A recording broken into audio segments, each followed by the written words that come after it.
प्रिय मित्र, जय मसीह की। परमेश्वर के वचन के लिए हम आपके सामने हाजिर हुए हैं और परमेश्वर का वचन आपके लिए लेकर आए हैं। हम उत्पत्ति की किताब और उसके 22वें अध्याय के 10 पद को देखने वाले हैं। और यहाँ पर इस प्रकार से लिखा है, जब अब्राहम की परीक्षा परमेश्वर ने की और वो चलते चलते 3 दिन की यात्रा पूरी करके वेदी के लिए लक्कड़ को उन्होंने लिया, आग को लिया, छुरी को लिया। और इसहाक ने अपने पिता अब्राहम से पूछा कि सब कुछ ठीक है और सब कुछ हमारे पास है, लेकिन भेड़ कहाँ है, मेमना कहाँ है, और बलिदान चढ़ाने के लिए हमारे पास कुछ भी नहीं है। लेकिन अब्राहम दुविधा में था। अब्राहम ने क्लियर रीति से नहीं बताया कि वो तू है, पर प्रिय उसने इस प्रकार से कहा कि परमेश्वर भेड़ का इंतजाम खुद ही करेगा, उसका उपाय खुद परमेश्वर के हाथ में है। हमें सिर्फ चलना है और बलिदान करना है या होम बलि करके चढ़ाना है। तो सेवकों को उससे दूर रखा, नीचे रखा, आप ऊपर गए और वहाँ पर वेदी बनाई और लकड़ियों को चुन चुन कर रखा।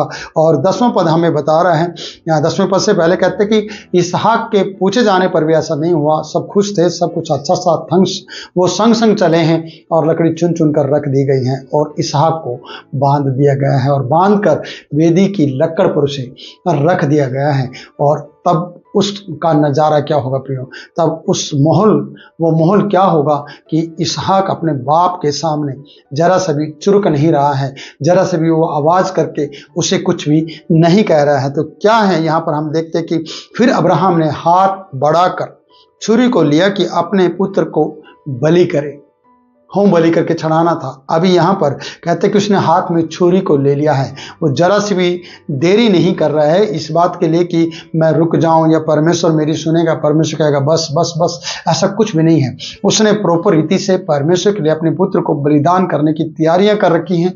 और अब लास्ट स्टेज है, ये लास्ट वो समय है, अंतिम समय है कि अब छुरी इसहाक के ऊपर आने वाली है। उसने छुरी को ले लिया है और उसने छुरी को तान लिया है और इस तरीके से वो उसके ऊपर अब हाथ को बढ़ाने वाला है। तो यहाँ पर लिखा है कि जरा से भी अब्राहम रो नहीं रहा है, वो उदास नहीं है और वो अपने हाथ में छुरी को प्रियो ले चुका है और अपना हाथ बढ़ाकर उसकी ओर छुरी से उस पर वार करने वाला है। 11वां पद हमें बता रहा है, तब यहोवा के दूत ने उसे स्वर्ग से पुकार कर कहा, हे अब्राहम, हे अब्राहम। उसने कहा, देख मैं यहाँ हूँ। प्रियो, अब्राहम ने कहा मैं यहाँ हूँ, स्वर्गदूत ने कहा देख मैं यहाँ हूँ। कारण है कि परमेश्वर के दूत ने उसे पुकारा है कि उसका हाथ जरा से भी आगे ना बढ़ जाए, क्योंकि अब्राहम को परमेश्वर ने देख लिया है कि वो अपने पुत्र इसहाक को मेरे लिए बलिदान चढ़ाने के लिए उसने प्रॉपर रीति से कार्य किया है और मेरी आज्ञा को माना है। इसलिए परमेश्वर ने भी अपना दूत भेजकर उसे पुकारा और कहा, हे अब्राहम, हे अब्राहम, देख मैं यहाँ। उसने कहा, उस लड़के पर हाथ मत बढ़ा, उस लड़के को बलिदान मत कर, होम बलि मत कर, अपने लड़के को के ऊपर हाथ मत बढ़ा और ना उससे कुछ कर, क्योंकि तूने मुझसे अपने पुत्र वरन अपने इकलौते पुत्र को भी रख नहीं छोड़ा। प्रियो, ये बड़ी बात है, ये सोचने वाली बात है। परमेश्वर ने ये बात कही है कि तूने अपने पुत्र को, जो मुझसे अपने पुत्र वरन अपने इकलौते पुत्र को भी नहीं रख छोड़ा, इससे मैं अब जान गया हूं कि तू परमेश्वर का भय मानता है। परमेश्वर का डर मानने वाले अपने पुत्र को भी परमेश्वर के लिए देने वाले हैं। जो परमेश्वर का डर मानते हैं वो हानि और घाटा और लाभ को नहीं देखते हैं प्रियो, वो सिर्फ परमेश्वर को देखते हैं। और जिस प्रकार से परमेश्वर खुद अब्राहम की गवाही दे रहा है, क्या गवाही दे रहा है, मैं जान गया हूं कि तूने अपने पुत्र अर्थात इकलौते पुत्र को मेरे लिए बलिदान किया और मेरे लिए बलिदान देने के लिए तूने ऐसा कदम उठाया है। मैं जान गया हूं, तो उस लड़के पर अपना हाथ ना बढ़ा, इकलौते पुत्र को तूने रखा नहीं है, तूने मेरे लिए उसे दे दिया, क्योंकि मैं अब जान गया हूं। परमेश्वर तब जानता है प्रियो जब आप उसके कार्य को पूरा करते हैं। परमेश्वर तब आपके बारे में जानता है कि जब आप उसके लिए समर्पित रहते हैं, जब आप उसके लिए दे देते हैं, तब परमेश्वर जानता है कि इसने मेरे लिए किया है। और परमेश्वर आपसे दूर नहीं है। पहले भी मैं बोल चुका हूं, अभी भी कहते हैं कि परमेश्वर आपके बिल्कुल नजदीक है। जब परमेश्वर के पुत्र यीशु मसीह ने उस धनी व्यक्ति ने, जवान ने जब कहा कि मैं बचपन से आगे तो मानते आया हूं, परमेश्वर के पुत्र यीशु मसीह ने इस प्रकार से कहा, अभी भी तुझ में इस बात की घटी है। यीशु ने उसे प्रेम करके ये बात कही थी। प्रेम क्या था? कि तू अपना धन कंगालों में बांट दे, तुझे स्वर्ग में इसका प्रतिफल मिलेगा, तुझे इसका डबल मिलेगा। लेकिन वो उदास हो गया, क्योंकि वो धन से प्यार करता था, परमेश्वर से नहीं, वो आज्ञाओं से नहीं। कई बार आप आज्ञाएं इसलिए मानते हैं क्योंकि आपके पास है, जब आपके पास नहीं है तो आज्ञा आप तोड़ देंगे। यहां पर इसहाक को बलिदान करके अब्राहम ने परमेश्वर की आज्ञा को माना और परमेश्वर उसे जान गया। क्या परमेश्वर पहले उसे जानता नहीं था? लेकिन परमेश्वर ने कहा, कहीं बार हमारे विषय प्रार्थना विषय पूरे होने पर हमारा प्यार डिवाइड हो जाता है, जो प्रार्थना विषय पूरे हो उस पर हमारा प्यार चला जाता है। जिस तरीके से हम कहें कि कहीं अब्राहम का प्यार पुत्र पर ना आ गया हो, परमेश्वर से हट गया हो। जो अब्राहम परमेश्वर से प्यार करता था और परमेश्वर अब्राहम से, कहीं अब्राहम का प्यार पुत्र में ना चला गया हो, इसलिए परमेश्वर ने सीधी बात की अपने पुत्र को, अर्थात अपने इकलौते पुत्र इसहाक को, जिससे तू प्रेम करता है, उसे होम बलि करके चढ़ा। और यहां पर ये बातें अब्राहम ने पूरी की और अब्राहम उसे बलिदान कर रहा है। हाथ में छुरी है, तनिक भी देरी होती तो छुरी उसके पेट में होती, उसके धड़ में उसका धड़ अलग होता, उसको वो कत्ल कर जाता, उसे वो मार डालता। किसके लिए? परमेश्वर के लिए। पर परमेश्वर ने उससे कोई भी गुनाह या कोई भी ऐसी गलती होने नहीं दी, क्योंकि परमेश्वर से दूर नहीं था, परमेश्वर के नजदीक था। जैसे कि हम वचन में पढ़ते हैं, जब तक परमेश्वर मिल सकता तब तक उसे पुकारो, जब तक वो नजदीक है तब तक उसे पुकारते रहो। प्रियो, परमेश्वर को इसने नहीं पुकारा इस वक्त, इसने परमेश्वर के बताए हुए कार्य को किया। इसने जो परमेश्वर की ने से कहा वो इसने उस काम को किया। इसने कोई प्रार्थना नहीं की, इसने कोई परमेश्वर से नहीं कहा, परमेश्वर एक बार और सोच लो, मैं बलिदान करने जा रहा हूं, मैं अपने पुत्र को अब कत्ल करने जा रहा हूं, मैं तेरे लिए होम बलि करने जा रहा हूं, एक बार और सोच लो, क्या मैं कर दूं या ना कर दूं। कई बार आपके प्रार्थना विषय और आपकी प्रार्थना इस तरीके की होगी कि आप उसमें रुकावट पैदा खुद कर देंगे, लेकिन अब्राहम ने ऐसा नहीं किया और परमेश्वर बिना प्रार्थना के इसके कार्य के साथ था।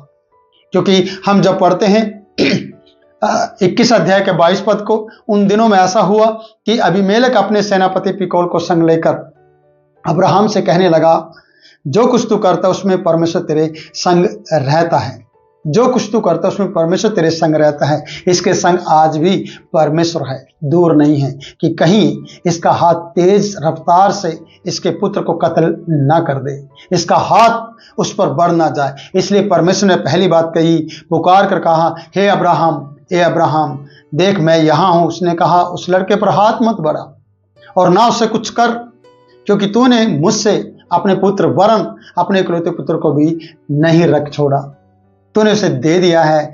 परमेश्वर ने मान लिया, परमेश्वर उसे ले लिया और उसने दे दिया। और उसने कहा, परमेश्वर ने, मैं अब्राहम जान गया हूं कि तू परमेश्वर को भय मानता है। भय किस तरीके से होना चाहिए? भय को हम किस तरीके से दिखा सकते हैं? उसकी आज्ञा को मानकर। आप अगर परमेश्वर को 10वां हिस्सा खा रहे हैं तो आप परमेश्वर को भय नहीं मान रहे हैं। आपके अंदर यह डर है कि अगर ये मैंने परमेश्वर को दे दिया तो मैं खाऊंगा कहां से। आप खाने की चिंता का भय मान रहे हैं, डर मान रहे हैं कि आपका क्या होगा। इसलिए प्रियो, आप चाहे कितना भी प्रचार करें, कितना भी बात करें, कितना भी बड़े बड़े काम करें, अगर आप परमेश्वर को भय नहीं मान रहे तो आपका काम सफल नहीं हो सकता। और यहां पर परमेश्वर ने अब्राहम के कार्य को सफलता में देखा है और सफल होते हुए देखा है। परमेश्वर ने उसे कहा, अब मैं जान गया कि तू परमेश्वर का भय मानता है। क्योंकि कार्य जब परमेश्वर के लिए कार्य करना है तो वो भय मानने वाला का बात होती है कि उसने परमेश्वर की आज्ञा को माना है। अगर मैंने ये आज्ञा नहीं मानी तो परमेश्वर का जो डर है मेरी जिंदगी में बना रहेगा। इसलिए मुझे डर से अलग होना है और परमेश्वर का भय मानते हुए इस कार्य को करना है। और अब्राहम ने उस कार्य को किया, अपने पुत्र इसहाक को बलिदान, होम बलि के लिए छुरी लेते उसे बलिदान करने के लिए उस पर छुरी तान दी। प्रियो, जरा से भी देरी नहीं की परमेश्वर ने। फिर से मैं कह रहा हूं, अगर जरा से भी देरी हो जाती तो क्या होता प्रियो? उसका कत्ल कर देता। मैं जानता हूं कि परमेश्वर उसे जिंदा करके फिर से उसे सौंप देता, लेकिन परमेश्वर ने उसके हाथ से, उसके ऊपर छुरी से वार करने ही नहीं दिया, क्योंकि परमेश्वर ने बस जोर से चिल्लाकर कहा, अब्राहम रुक जा, ठहर जा और उस पर हाथ ना बढ़ा, उसे कुछ ना कर, क्योंकि मैं जान गया,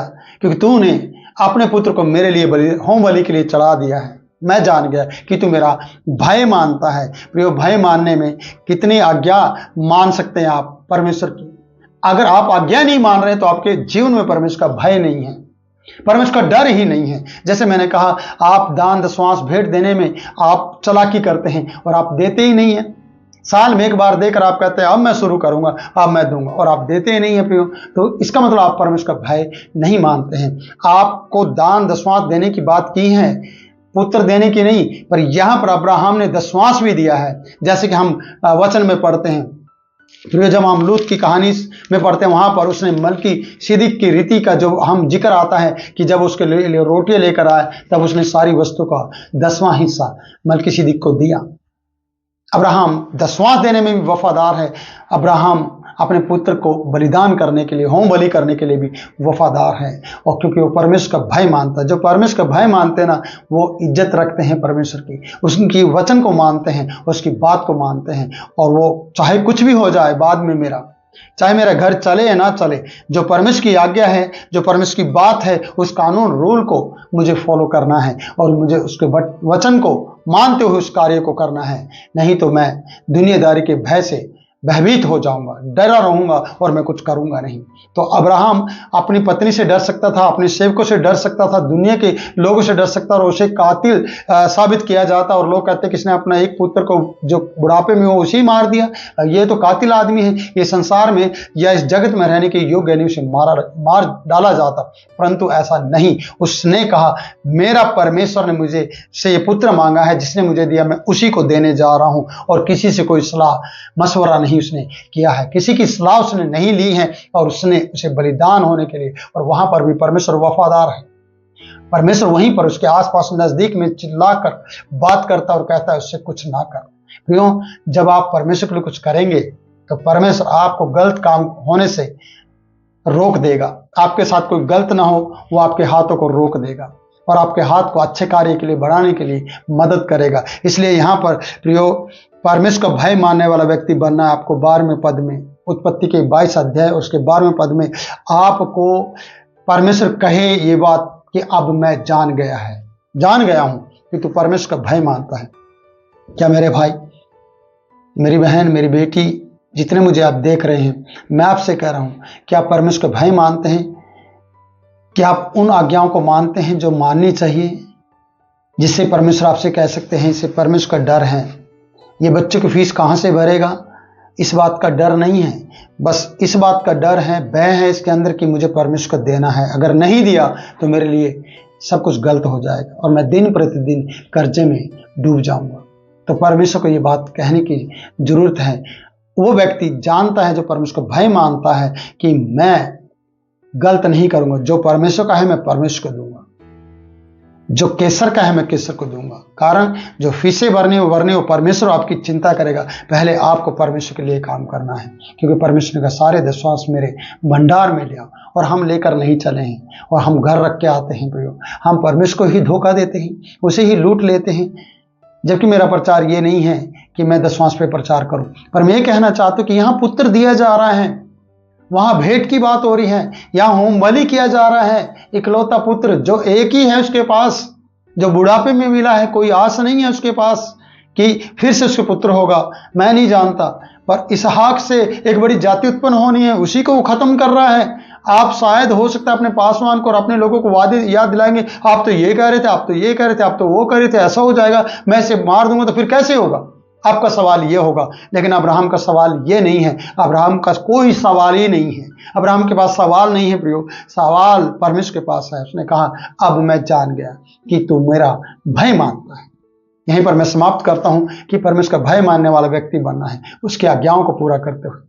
अगली वीडियो में मिलता हूं नई बात के साथ, तब तक के लिए मैं आपसे इजाजत चाहता हूं। जय मसीह की।